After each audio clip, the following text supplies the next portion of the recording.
So, good morning, class. Welcome to PE. This is your subject PE, and today we're going to be discussing traditional games in the Philippines. I'm gonna give you a big heads up na lang, and it's basically the things you played in childhood, like takpanay, tagu-taguan, and many more. There's still a lot more than you can imagine. There's also Patintero, and I know some of you must be familiar to all or some of these traditional games in the Philippines. So let's let's talk. Now let's move to the next slide. Traditional games has been woven into the fabric of Filipino society for centuries. These games, deeply rooted in the country's history and culture, have not only provided entertainment and recreation, but have also served as a mirror reflecting the values, ingenuity, and communal spirit of the Filipino people.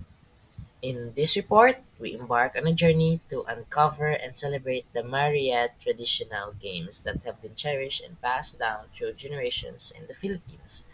And basically, even your lolas or lolo, or even your mamas and papas, have probably played some of these games, and these games has just been passed through generations. And even you could have passed been, but uh, there could be minor changes like change of name, change of rules, but it doesn't matter. It got preserved either way. So next, why do we need to discuss this subject or why do we need this subject? Well, one of the reasons are to preserve our cultural heritage. Well, traditional games are an integral part of nation's cultural heritage. They embody the customs, beliefs, and values of society by making them a subject of study. So, if we study them, we could understand and not forget these games. It gets preserved and not lost in time, cannot be forgotten. They serve as a link to the past and help maintain a sense of identity and continuity in an ever-changing world. So we could still preserve these games even the world is evolving. Next is cultural appreciation and understanding.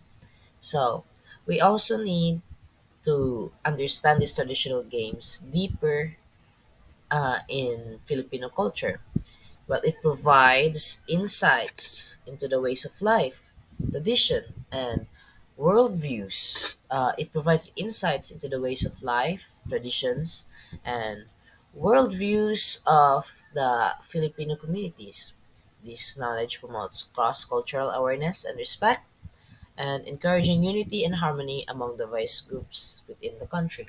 Yeah, we some of us reconnect to these games. Like, I don't know if you played a lot of children when you in your childhood, but back in my childhood, I got to play with Muslims, Catholicos, Christians, and other more religions, and we get to reconnect through these games, and I think that's a good thing. It also promote number three. It also promote physical activity. In the age of increasing sedentary lifestyles, I'll give another word for sedentary. It's basically becoming more lazy. It's maybe because it's ano, due to the technical advancement of technology.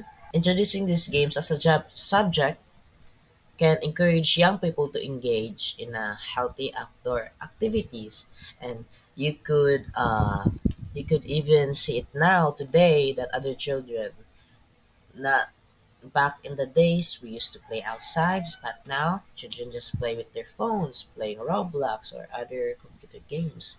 Now if we have these subjects, we can encourage young people to be in a healthy outdoor activities, combating issues related to childhood obesity and promoting overall well-being.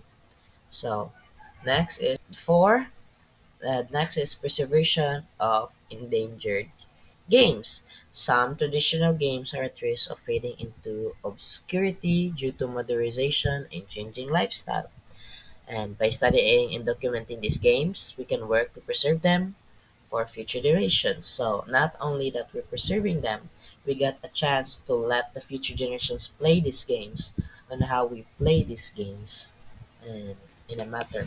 Basically, it's also, you know, it's just like sports. In other sports in countries, we preserve them and we gather them, and like swimming. It's been out there for years, but still they keep playing it. Now, as this is a subject, we can preserve these games and still play it to future generations. Now, next is we're going to discuss some of the Larong Pinoy games, and I hope some of you unlock your childhood memories when playing these games, and some of you might be familiar to this Larong Pinoy or Larong Pinoy games.